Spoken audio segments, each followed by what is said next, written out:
ఇదేమో చిన్న పప్పు చెక్క, ఇదేమో పెద్ద పప్పు చెక్క.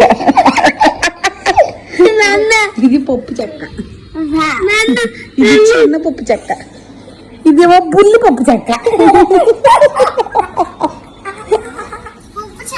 పప్పు కాదమ్మా, పప్పు.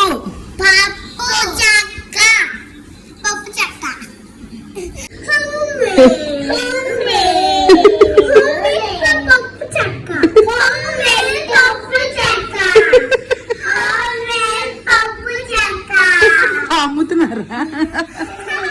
డిస్కౌంట్ ఎంత? 50%. మరి అన్ని కొనడానికి ఎవరు ఇస్తారు డబ్బులు?